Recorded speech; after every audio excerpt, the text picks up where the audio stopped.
My name is Aaron Blake, and if there's one thing I've learned in marriage, it's that love doesn't die overnight. It fades in quiet moments of disrespect. My wife, Sophie, was never cruel. Not really. She was witty, confident, and could light up a room. But lately, that light had started to burn me instead of warm me. It began with little jokes: Aaron can't cook to save his life, or, you should see him try to fix a light bulb. I laughed them off at first. We all tease each other, right? But that night, it went too far. Sophie had invited a few of her friends over, for women she'd known since college. They were all professionals, successful, and loud in the way that people get when they've had just enough wine. I was in the kitchen, finishing up the snacks, when I heard my name. Sophie said, laughing, "Oh, Aaron? He's harmless. He still thinks changing a tire counts as a big achievement." The table erupted in laughter. Someone added, "At least he's cute," and they all laughed harder. I stood there for a second, holding a tray of appetizers, pretending I hadn't heard. But I had, every word. I walked out with the food, forcing a smile. "Snacks, ladies," I said lightly, setting the tray down. Sophie grinned, half drunk on her own confidence. "See? He's so good at serving. Maybe he missed his calling as a waiter." More laughter. That one stung. I looked at her, really looked at her, and something inside me just stopped. I wasn't angry. I wasn't hurt anymore. I was simply done. I smiled. "You're right, honey," I said calmly. "Serving others suits me.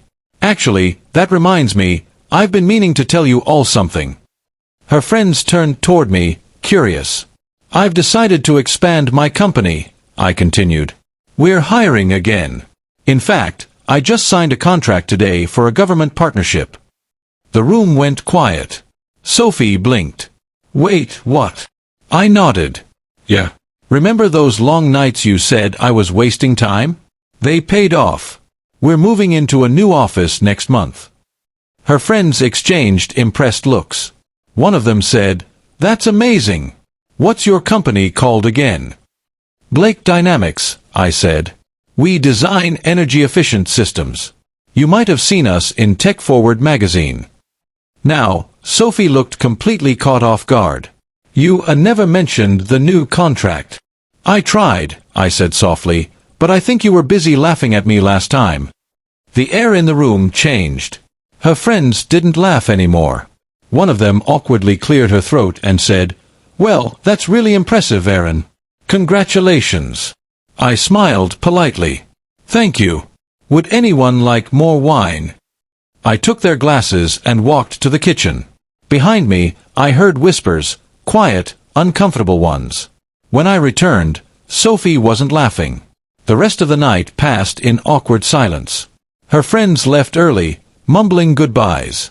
When the door closed, Sophie stood there, staring at me. "You embarrassed me," she said flatly. I raised an eyebrow. "Did I? I just told the truth. You made me look bad in front of my friends." I let out a quiet laugh. "Sophie, I didn't make you look bad. You did that yourself when you turned me into a joke." She looked down. "I didn't mean to hurt you." "I know," I said. "But you did.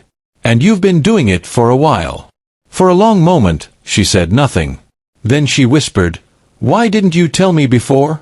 "Because I thought you'd see it," I said softly.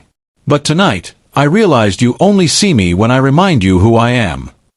The next morning, she didn't make any jokes. She made breakfast instead, quietly, carefully, like she was trying to fix something fragile. We ate in silence. Then she said, "Your contract, it's really that big?" I nodded. "Big enough to change things." She smiled faintly. "I'm proud of you."